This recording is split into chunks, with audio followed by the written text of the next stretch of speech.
Society for the visually হ্যান্ডিক্যাপ্টের পক্ষ থেকে আমি হেনা বসু পড়ছি বইয়ের নাম বাংলায় অপরাধ বিজ্ঞান, প্রশ্ন ও উত্তর সহ। শিক্ষার্থী সহ অবর পরিদর্শক, সার্জেন্ট, তদন্তকারী পুলিশ কর্মচারী এবং বিভাগীয় পরীক্ষার্থীদের জন্য। লেখক প্রভাত কিরণ মিত্র, প্রাক্তন আইন প্রশিক্ষক, আরক্ষা প্রশিক্ষণ মহাবিদ্যালয়, ব্যারাকপুর। লম্যান কর্তৃক আদ্যন্ত সংশোধিত ও পরিমার্জিত।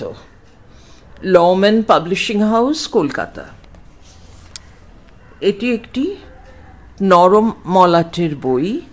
সম্পূর্ণ পৃষ্ঠা সংখ্যা হচ্ছে 302।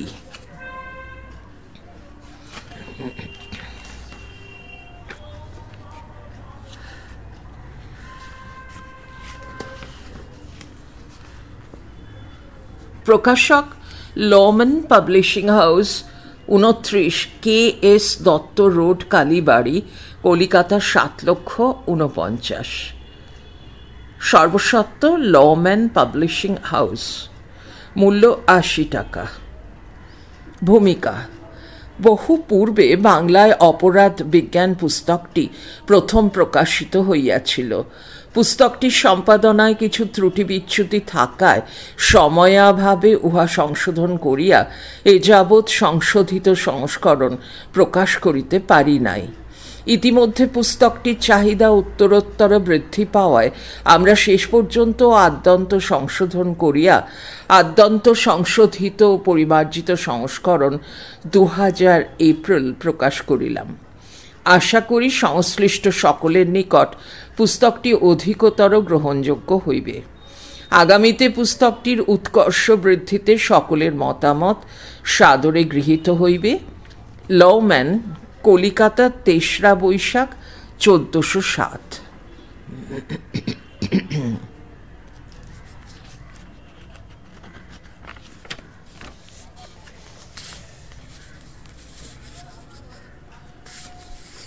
সূচিপত্র, কোনো পৃষ্ঠা নম্বর নেই। বাঁদিকে বিষয়, ডান দিকে পৃষ্ঠা নম্বর। শিক্ষার্থীদের জ্ঞাতব্য কয়েকটি বিষয় এবং বিশেষ কয়েকটি অপরাধ দমন পদ্ধতি। 1 অধ্যায় অপরাধ বিজ্ঞানের তত্ত্বীয় ব্যাখ্যা 20। 2 অধ্যায় পর্যবেক্ষণ ও পদ্ধতি 28।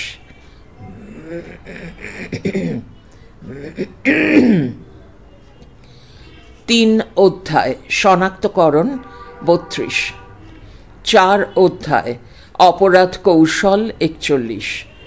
5 অধ্যায় তদন্তকার্যে উপযুক্ত যোগ্যতা 48। 6 অধ্যায় জিজ্ঞাসাবাদ বা জেরাকরণ 52। 7 অধ্যায় বিভিন্ন শ্রেণীর সাক্ষী সকল 58। 8 অধ্যায় ঘটনাস্থল বা অপরাধস্থল 69। 9 অধ্যায় অপরাধ সম্বন্ধীয় গোয়েন্দা তথ্য 78। 10 অধ্যায় প্যাকিং বা মোড়ক করা এবং লেবেল লাগানো 85।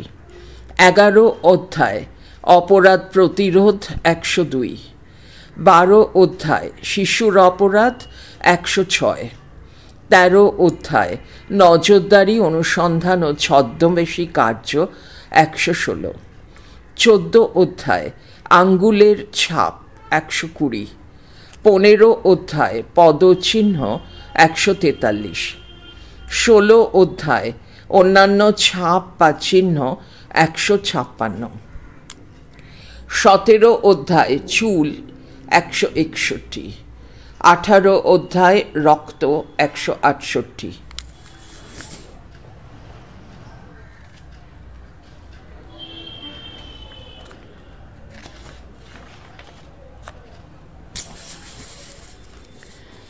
19 অধ্যায় বিবিধ রসালো দাগ 180। 20 অধ্যায় বিবিধ সামান্য প্রামাণিক সাক্ষ্য বন্ধনীর মধ্যে চিহ্ন সমূহ, বন্ধনী শেষ 184। 21 অধ্যায় রং ও রঞ্জন ছাপ 196। 22 অধ্যায় কাঁচ 199। 23 অধ্যায় অস্ত্র নিক্ষিপ্ত বিস্ফোরক সংক্রান্ত বিদ্যা 206। 24 অধ্যায় অদৃশ্য আলোক রশ্মি বৈষ্ণ র তালবস্বয়ময় রস্যই 232। 25 অধ্যায় বিশেষজ্ঞ এবং বিজ্ঞানসম্মত সাক্ষ্য প্রমাণ 240। 26 অধ্যায় মোটর গাড়ি 245। 27 অধ্যায় আপন ও পরগৃহে অগ্নি প্রদান 253। 28 অধ্যায় জালিয়াতি 258। 29 অধ্যায় টিকা 267।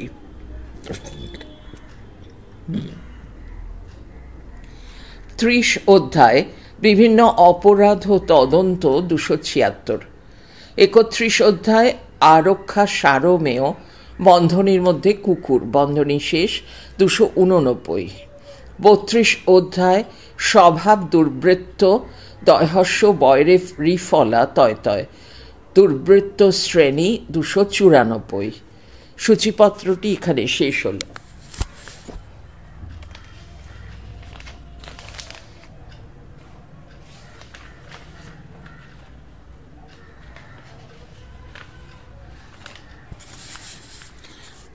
পরের পৃষ্ঠা সাদা।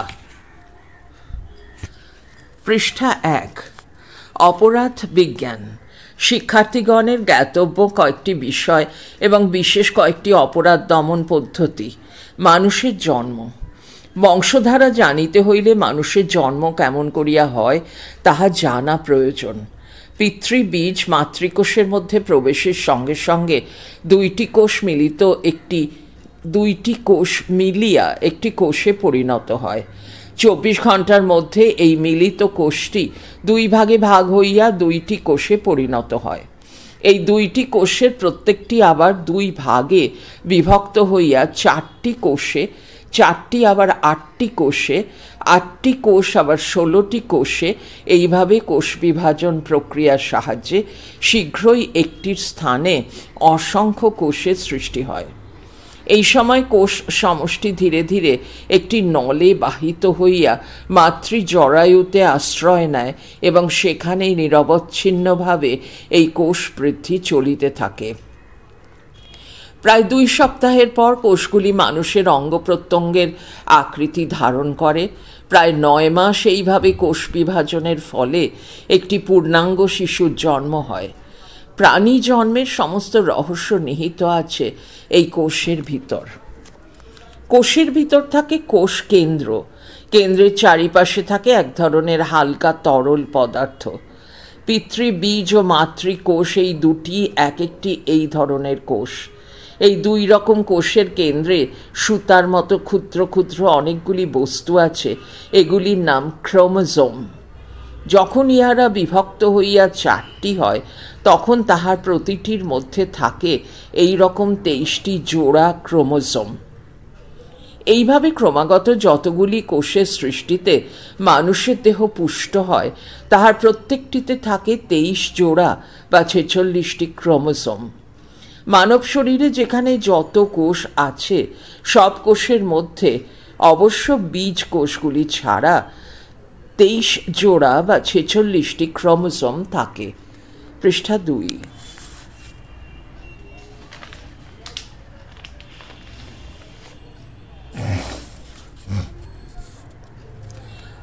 প্রত্যেকটি দেখিতে বিভিন্ন রকমের এবং বিভিন্ন গঠনের। কতগুলি পুঁতির মতো বস্তুর সহিত গাঁথা বা ভাঁজ খাওয়া একটি মালার মতো। এই গোলাকার বস্তুগুলি কতগুলি রাসায়নিক পদার্থের জটিল সমষ্টি মাত্র। এগুলির নাম জিন। বর্গীয় জয় দীর্ঘই দন্তের নয় হসন্ত, ইংলিশে GENE। এই জিনই হইল প্রাণীর বংশধারার একক, হেরিডিটি, HERIDITY। এর ক্ষমতা অসীম। মানুষের দৈহিক, মানসিক, চারিত্রিক সব রকম বৈশিষ্ট্যের মূলে আছে জিনের ক্রিয়া। জিন সবসময় জোড়ায় কাজ করে। এর একটি আসে মাতৃকোষ হইতে, আরেকটি আসে পিতৃকোষ হইতে। যেমন যদি মা ও বাবার দুইজনের মধ্যে নীল চোখের জিন থাকে, তাহা হইলে নবজাতকের চোখ নীল হইবে। সময় সময় জিন বিভিন্ন গুণ বিশিষ্ট হইতে পারে। তখন সাধারণত দুইটি জিনের একটি সক্রিয় হয়, অপরটি নিষ্ক্রিয় থাকে। সক্রিয় জিনের বৈশিষ্ট্য নবজাতকের মধ্যে দেখা যায়। পিতামাতার সঙ্গে সন্তান সন্ততির কিছু না কিছু মিল থাকিবেই, কেননা সন্তান সন্ততি যে 46টি ক্রোমোসোম পিতামাতার নিকট হইতে পায়, উহার 23টি পিতার 23টি মাতার। পিতা আবার তাহার পিতামাতার নিকট হইতে যে 23টি ক্রোমোসোম পাইয়াছিল, উহা হইতে 23টি ক্রোমোসোম দিয়া থাকেন তাহার সন্তানকে। অতএব পিতামহ পিতামহীর কিছু ক্রোমোসোম তাহাদের পৌত্র পৌত্রীর মধ্যে সরাসরি চলিয়া আসে। পড়া চলছে পরের ফাইলে।